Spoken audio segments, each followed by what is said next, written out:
নমস্কার বন্ধুরা, ঘরোয়া ঘরকথা সবাইকে স্বাগত জানাই। বন্ধুরা, আজ আমি করব মোচা চিংড়ি।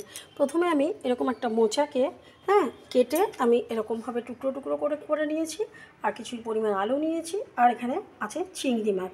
তা আমি এখন এই চিংড়ি মাছ দিয়ে মোচা করব। তা আমি প্রথমে আগে মোচাটাকে সেদ্ধ বসিয়ে দেবো।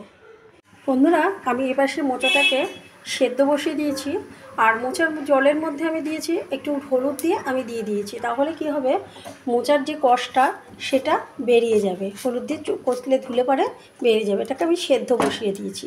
আর এই পাশে আমি কড়াইয়ে তেল দিয়ে দিয়েছি, আর এই চিংড়ি মাছটাকে নুন হলুদ মাখিয়ে নিয়েছি। এখন চিংড়ি মাছগুলোকে আমি ভেজে নেব। কড়াই দিয়ে দিয়েছি, চিংড়ি মাছগুলোকে ভালো করে ভেজে নেবো। আমি খুব বেশি ভাজবো না, খুব হালকা করে ভাজা করবো চিংড়ি মাছটাকে। বন্ধুরা, আমার এই যে চিংড়ি মাছটা ভাজা হয়ে গেছে, এখন আমি ওই চিংড়ি মাছের তেলের মধ্যেই আমি তেল দিয়ে দিয়েছি। এখন একটুখানি লবণ দিয়ে দেবো, একটুখানি হলুদ দিয়ে দেবো, একটু হলুদ দিয়ে দেবো যাতে আলুটা দেবো, আলুটা যাতে না ছেদ খায় সেই কারণে। এখন আমি এই আলুগুলো দিয়ে দেবো, আলুগুলো দিয়ে ভাজা করব। বন্ধুরা, এখন আমি দেখবো আলুটা কতটা ভাজা হয়েছে। আলুটা অনেকটাই ভাজা হয়ে গেছে। এখন গ্যাসের ফ্লেমটা আমি একটুখানি কমিয়ে দিয়ে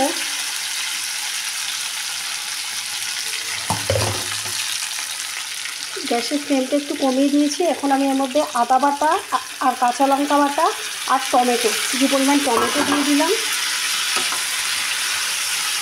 এটাকে নাড়াচাড়া করবো। আর একসঙ্গে আমি এই যে এখানে কিছু মশলা নিয়েছি, নুন, হলুদ আর হচ্ছে জিরের গুঁড়ো, ধনের গুঁড়ো, জিরের গুঁড়ো ধনের গুঁড়ো একসঙ্গে নিয়েছি, আর রেড চিলি পাউডার আর লঙ্কার গুঁড়ো একসঙ্গে আমি এটা দিয়ে দিলাম। দিয়ে এবার এটাকে কষাতে থাকবো। আলুটা একটু ভাজা ভাজা হয়ে গেলে আমার মোচাটা সেদ্ধ করা হয়ে গেছে। এই যে আমি ঝুড়িতে জল ঝরাতে দিয়ে দিয়েছি। এখন এটা ঢেকে দেবো। টমেটোটাকে জল গলবে, সেই জলেই আলুটা সেদ্ধ হবে। বন্ধুরা, এবার আমি ঢাকনাটা তুলে দেখাচ্ছি। দেখুন, অনেকটাই কষে এসেছে, আলুটা অনেকটাই কষে এসেছে।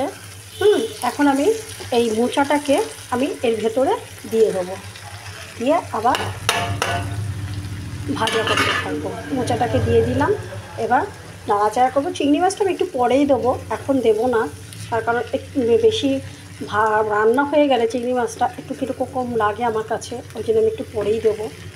এটা এবার নাড়াচাড়া করতে থাকবো, মিশিয়ে নেব। বন্ধুরা, মোটামুটি মেশানো হয়ে গেছে। এখন আমি ওপর থেকে চিংড়ি মাছগুলো দিয়ে দেবো। ওপর থেকে চিংড়ি মাছগুলো দিয়ে দিলাম। এবার চিংড়ি মাছ দিয়ে আরও একটু আমি নাড়াবো এবং হতে দেবো, ঢেকে দেবো। এবার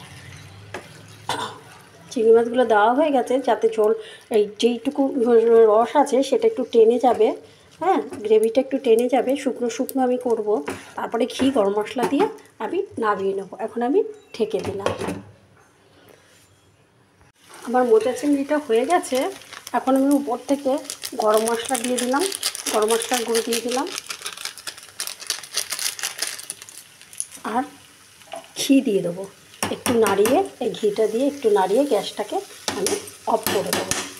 একটু নাড়িয়ে দিলাম, এবার গ্যাসটাকে অফ করে দেবো। তার কারণ আর ঢেকে দেবো, তাহলে ঘিয়ের গন্ধটা বা ঘিয়ের ফ্লেভারটা ভালো মোচার মধ্যে থাকবে।